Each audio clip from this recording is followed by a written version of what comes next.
Crazy. Crazy. What do you guys think? I mean, is just this crazy or is it me? Like this real estate lawsuit stuff is like, just more drama than we all need. I don't know. How is this guy going around suing everybody? 500,000 clients of people are that unhappy they're gonna sue. Really? Did they get strong-armed into this? So they got that bad of a deal? Is that bad? I wonder if they all have equity. I wonder if their equity went higher and they're like, yeah, I got a 3% rating, I got good equity, but I'm mad that my agent screwed me. Anyways, welcome back. What do you know? It's another week, another episode. It's The Brief with your one and only Kenny Simpson. And if this is your first time here and we never met, let me just take a minute and introduce myself because maybe we never met and maybe I keep saying this. You're like, who is this Kenny guy? And what does he do? I just get these emails. I don't even know what the hell he does. Well, let me tell you, I focus on 1 to 4 unit financing. So if you're a first time home buyer, if you're a step up buyer, you're buying your second home, an investment property, you're, from using FHA, VA to conventional to non-QM to jumbo, all that stuff here and there and in between, I'm your guy. That's what I do. I've been doing it 20 years. My wife also does commercial financing. So you happen to see any of us doing podcasts or anything together, that is her. But anyways, also I do a lot of content. So you're getting this from my email. You should also follow me on social, which is the link in my signature. And then obviously, if you ever have to talk, have questions, feel free to reach out. But anyways, enough about me. Let's get into it here, guys. As always, what do we go over first on The Brief? Yes, it's always inventory.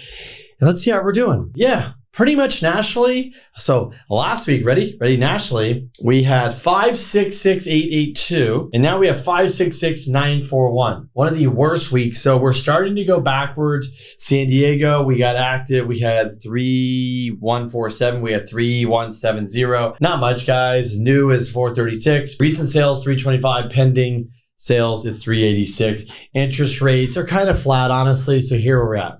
The 10-year hit the 5, then I think went a little bit above the 5, then came back down and did this little da-da-da-da-da. Then we came back down, and then we came back up, and now we're here. So right now, we're kind of living between 4.5 and 475. That's the what they say, who they are.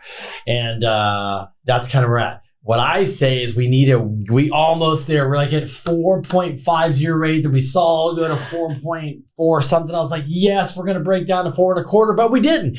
So why am I talking about all this 4s and 5s? Because guys, the 10-year treasury want to be back to where it should be, not these elevated levels. We think it should be lying somewhere between, 385 and 4.25. We're sitting here. So we need to break that 4.5, get that resistance down close to 4.25, but it's got to live below 4.5 to push down. So how are we going to get there? That's by, let's see, how are we going to get there? Because this week we're going to get there because CPI, PPI, retail sales, home builder confidence, home starts, huge week. Plus feds are going to be blabbing their mouth more and more because that's what they do. Because they're not on the same page for sure. They all have a different consensus of this data and reality of what's going on. And so anyways, we love our feds, but they also got into this problem because they kept rates too low because they said inflation was transitory and is going to go away. And then inflation hit 9%.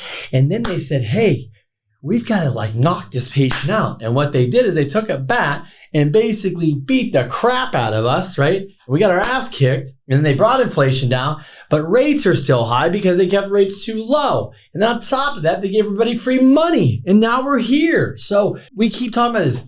It's funny as I hear people go, oh, they created 14 million new jobs and all this and all this. Look at how good it's doing economically. Guys, if you're watching this and you own a business and I own a business, okay, cool. It's pretty simple. If I shut down my business and I had 100 employees, I say, all go home, you're laid off. I have just one me.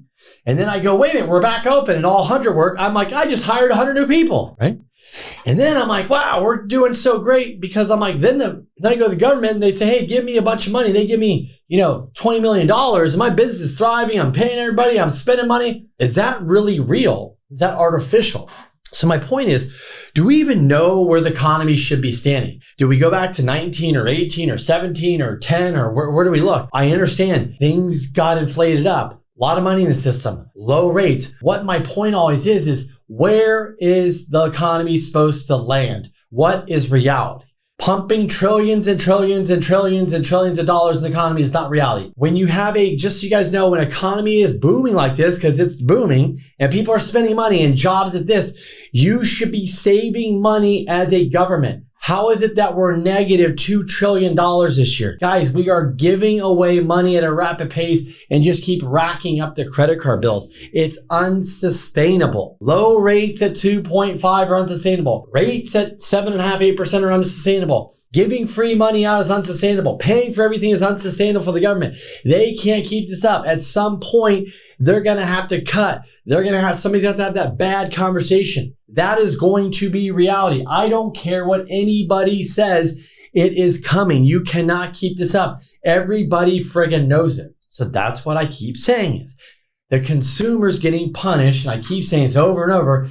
Look out 6 months or a year. Is the economy, the consumer, is it better or worse? How can it be better if we just came off a consumption with all this money, all this pent up demand, all this, and that was like, we did that well? We're not going to do that well because nobody is going to be doing that well moving forward because they don't have the money.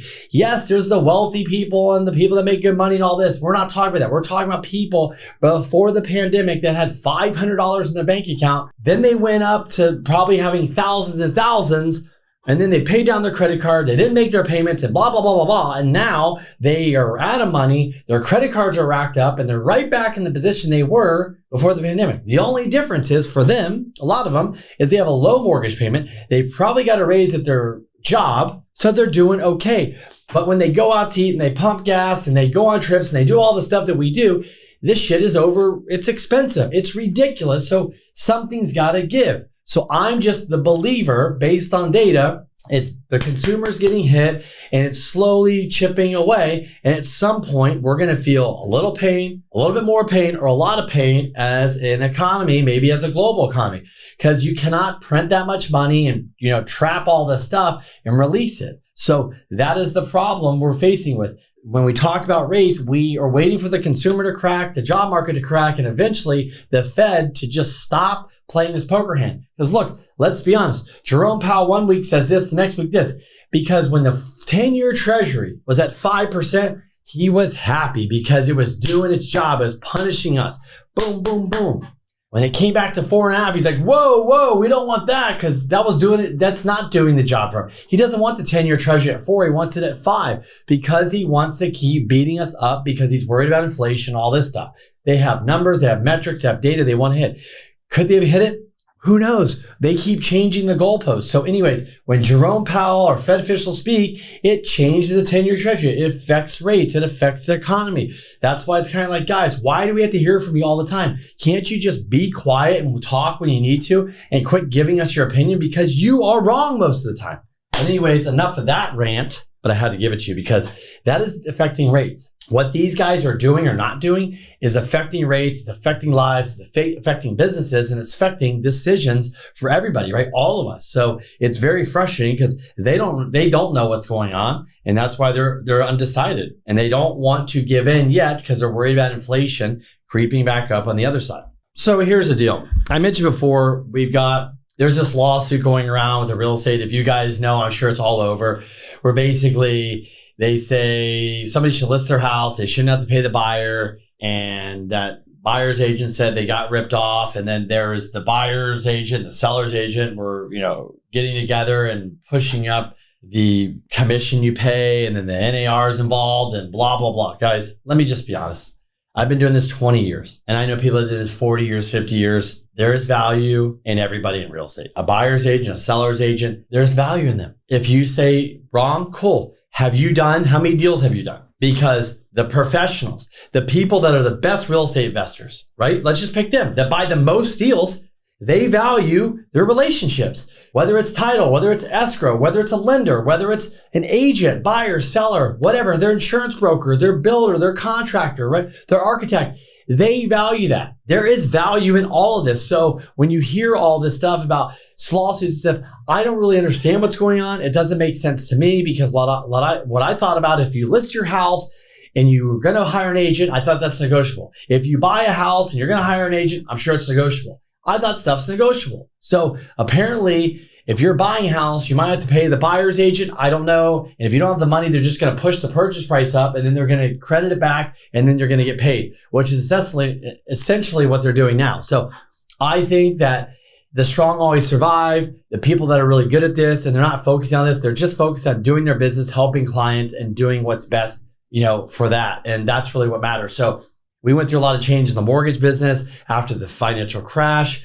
Realtors are kind of going through something right now. We don't know how this is all going to land, but they'll play some type of change. Look, if you're good at your game and you're good at what you do, you're going to create value in the marketplace and you are going to get clients. If you're a buyer and seller, you're listening to this, look, you know how valuable an agent is. If you've ever bought real estate, I know a lot of buyers agents and sellers that both have helped clients make millions and millions, some tens of millions of dollars, some probably hundreds of millions in the commercial space. I know people that love their buyers agents that bring value in so many ways, not just the transaction, but let me call you about this, I have a referral for this and all that. But the guy's not talking about, because a real estate agent isn't just the value on the transaction, just like us. We're here all the time. You have a question about this or a question about that, or a referral for this, or you come look at this and help me with this. That's what it's about, guys. It's about relationships. So of course you're going to pay somebody that's willing to help you and bring value to you in a relationship. So that's how I look at it. So these lawsuits and all this stuff, I don't understand what's going on. I understand what's going on, but I really don't understand why it's going on or why it had to get here and how they're going to sue for all these billions of dollars and who's going to pay it. I think at the end of the day, this is crazy. Maybe you'll make some changes for the better. I don't know what the better would be, but we will have to wait and see. But there's a lot of drama around, a lot of negativity. And so really, we just can't really focus on it because we don't know what the outcome is. So moving on. Well, I'm excited because it's here. Well, two things are here. Next week is Thanksgiving. And yes, I will still do my brief for you guys. I'll be filming it from the location I'll be at. But anyways, also the end of this week, we got the 5% down on the Fannie Mae 2 to 4 units. I'm going to go ahead and do a separate video on that, and I'll put an email together. That will probably go out next Monday, where I'll do an email, and there'll be I'll put together, a blog and a detailed email, a video in there. My gosh, I can't talk about what's going on with that program. I'm excited. It's going to help a lot of people. It is 5% down. It's capped at a $1.397 million loan amount. So you cannot do high balance loan amounts on it. I know I'm like, hopefully that gets changed. I don't like that part about it. But anyways, it's going to be a huge opportunity for people because FHA doesn't work here in San Diego because it's self-sufficiency. So I'm super excited about that program coming out this week. Also, another exciting announcement. Ding, ding, ding. FHA, we're getting smarter. We're using our brains. Woohoo!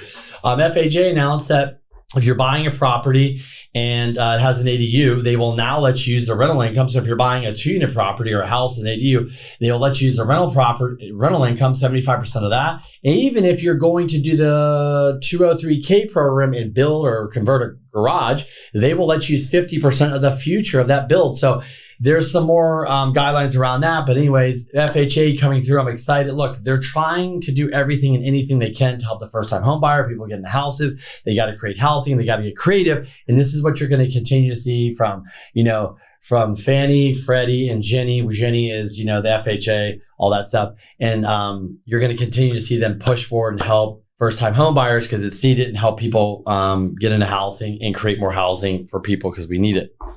HELOCs. It's been the big part of a lot of people's business lately. It's very active. A lot of people have those crazy low rates. They're putting HELOCs on. I called the oh shit fund, like, oh shit, this happened, or oh shit, that happened, or oh shit, I need money. And you go to that. Also, a lot of people, what do they use HELOCs for? If you have a bunch of credit card debt and your debt and it's at 30%, you can get a HELOC depending on where you're at, probably 8.5% to 9%. I did mention if you're in California, have a great product. There's a teaser rate behind it. You can read in my email that went out Monday. If not, just shoot me a message. You know how to find me. Email me, call me, text me, DM me. All my information is always in my email. So HELOCs are huge and they're helping people. I know people that use them to buy investment properties, buy businesses, pay off debt, save their business, like whatever it is, use it for marketing, use it like all types of stuff. So HELOCs are great. Yes, the rates are tied to prime. That's when Jerome Powell comes out and raises prime. We think we're at the end. So eventually over time, if that rate is in the 8.5s to 9s, you'll be trending down and that will come down over time. But I don't know where you land. I can't guess, but that's what that is. Have you guys heard this saying? because it's going around. You can even buy a t-shirt. So with all the money on the sidelines and people have cash, people used to put into CDs and money market accounts and all that. But the new cool thing, if you're the cool kid on the block, it's called, ready? T-bill and chill. So what that means is put your money in the T-bill, which is a treasury bill, and sit back and relax and chill, because T-bills, depending if it's 30 days, 6 months, years, whatever, they're paying, 5.5%, whatever they're paying. I don't know. You got to go look. But a lot of people, there's trillions. I think there's $6 trillion, $8 trillion. I don't know the number. I was trying to find it. It's all over the place. And treasury bills, there always is, but there's a lot of money in treasury just chilling there. It's a good way to save. Yes, money markets and their CDs, but it's another way you can come in and out. So if you're interested in that, go check that out with a financial advisor, call your bank, whatever. But you got to, put the T-bill and chill. I love it. So with that being said, there is so much money on the sidelines that's sitting here ready to do, whether it's sitting in T-bills, is going to go in the stock market or crypto or a business or real estate or whatever it is. There's so much money sitting on the sidelines ready to bounce and just bounce on and take advantage of opportunities that are going to come. There's obviously opportunities in real estate every day, all day, and all types of opportunities. But there's so much money on the sidelines, as I tell people, when the pendulum swings back and confidence comes back to the market, and we feel like we're over this hump or whatever we're going through, because everybody's just waiting to go through this next chapter, which is a recession, not a recession, hard landing, soft landing.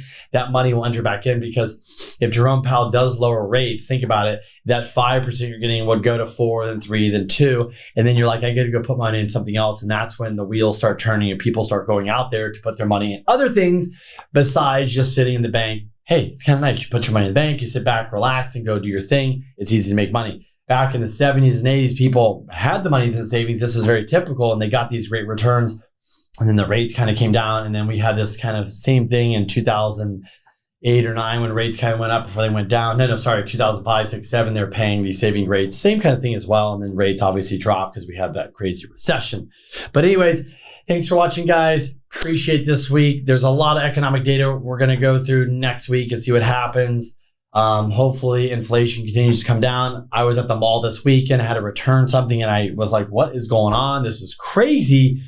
I was just there in and out. And then everybody's like, oh, there's sales. It's like a Black Friday sale. I'm like, well, we're not in Black Friday. Black Friday is like 2 Fridays from now. And they're like, yeah, we're starting early. Why are they starting early? Because I thought the consumer was strong. Oh, wait, maybe they're not strong. And maybe you need sales to pull them in.